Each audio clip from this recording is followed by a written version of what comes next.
एक गांव में एक किसान रहता था जिसका जीवन साधारण था, लेकिन उसकी जिंदगी में एक उलझन भी थी। उसकी दो पत्नियां थीं और दोनों से उसे एक एक बेटा था। दोनों बेटों की शादी हो चुकी थी और किसान को लगा कि अब उसकी जिंदगी स्थिर और सुखी हो गई है। लेकिन समय ने उसे एक नई चुनौती दी जब उसके छोटे बेटे की तबीयत अचानक बिगड़ने लगी। बड़े भाई ने अपने छोटे भाई का इलाज करवाने की पूरी कोशिश की। उसने गांव के आसपास के वैद्यों से परामर्श लिया, लेकिन छोटे भाई की तबीयत में कोई सुधार नहीं हुआ। धीरे धीरे खर्च बढ़ता गया और छोटे भाई की हालत और भी बिगड़ती चली गई। बड़े भाई के मन में चिंता ने धीरे धीरे एक कड़वाहट का रूप ले लिया। एक दिन बड़े भाई ने अपनी पत्नी से सलाह मशवरा किया।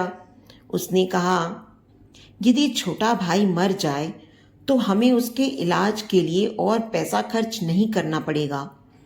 उसकी पत्नी, जो उसकी सोच में सहभागी हो गई थी, ने एक भयानक सुझाव दिया।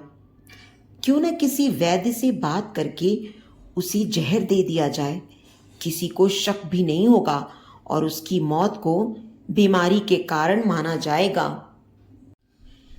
बड़े भाई ने अपनी पत्नी की बात मान ली और एक वैद्य से संपर्क किया। उसने वैद्य से कहा, जो भी तुम्हारी फीस होगी मैं देने को तैयार हूं। बस मेरे छोटे भाई को ऐसा जहर दे दो जिससे उसकी मृत्यु हो जाए। लालच और निर्दयता से भरे वैद्य ने इस नृशंस प्रस्ताव को स्वीकार कर लिया और छोटे भाई को जहर दे दिया। कुछ ही दिनों में छोटे भाई की मृत्यु हो गई। बड़े भाई और उसकी पत्नी ने अंदर ही अंदर खुशी मनाई, यह सोचते हुए कि अब रास्ते का कांटा निकल गया है और सारी संपत्ति उनकी हो गई। छोटे भाई का अंतिम संस्कार कर दिया गया और समय बीतता चला गया। कुछ महीनों के बाद किसान के बड़े बेटे की पत्नी ने एक बेटे को जन्म दिया। परिवार में खुशी की लहर दौड़ गई और उन्होंने बड़े लाड प्यार से बच्चे की परवरिश की। समय के साथ वह लड़का जवान हो गया और उसकी शादी भी धूमधाम से कर दी गई। लेकिन खुशी के ये दिन अधिक समय तक नहीं टिक सके। शादी के कुछ समय बाद बड़े बेटे की तबीयत अचानक बिगड़ने लगी। उसके माता पिता ने उसके इलाज के लिए हर संभव कोशिश की। कई वैद्यों से परामर्श लिया गया और जो भी पैसा मांगा गया वे देने को तैयार थे। अपने बेटे की जान बचाने के लिए उन्होंने अपनी आधी संपत्ति तक बेच दी, लेकिन उसका स्वास्थ्य लगातार बिगड़ता गया। अब वह मौत के दरवाजे पर खड़ा था। शरीर इतना कमजोर हो चुका था कि उसकी हालत देखकर दिल दहल उठता था। एक दिन वह लड़का अपनी चारपाई पर लेटा हुआ था और उसका पिता उसे दुख भरी नजरों से देख रहा था। लड़के ने अचानक अपने पिता से कहा, भैया, अपना हिसाब पूरा हो गया है।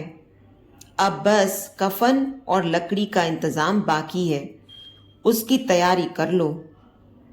पिता ने सोचा कि उसका बेटा बीमारी के कारण बड़बड़ा रहा है और बोला, बेटा, मैं तेरा बाप हूं, भाई नहीं। लड़के ने दुखी आवाज में कहा, पिताजी, मैं आपका वही भाई हूं जिसे आपने जहर देकर मरवा दिया था। जिस संपत्ति के लिए आपने मुझे मारा, वही अब मेरे इलाज में आधी बिक चुकी है। हमारा हिसाब बराबर हो गया है। यह सुनकर पिता का दिल टूट गया। वह फूट फूट कर रोने लगा और बोला, मेरा तो कुल नाश हो गया। जो मैंने किया वह सब मेरे सामने आ गया। पर तेरी पत्नी का क्या दोष है जो उसे इस बेचारी को जिंदा जलाया जाएगा? उस समय सती प्रथा चल रही थी, जिसमें पति की मृत्यु के बाद पत्नी को पति की चिता के साथ जला दिया जाता था। लड़के ने दुख भरी नजरों से अपने पिता को देखा और कहा, पिताजी, वह वैद्य कहाँ है जिसने मुझे जहर खिलाया था?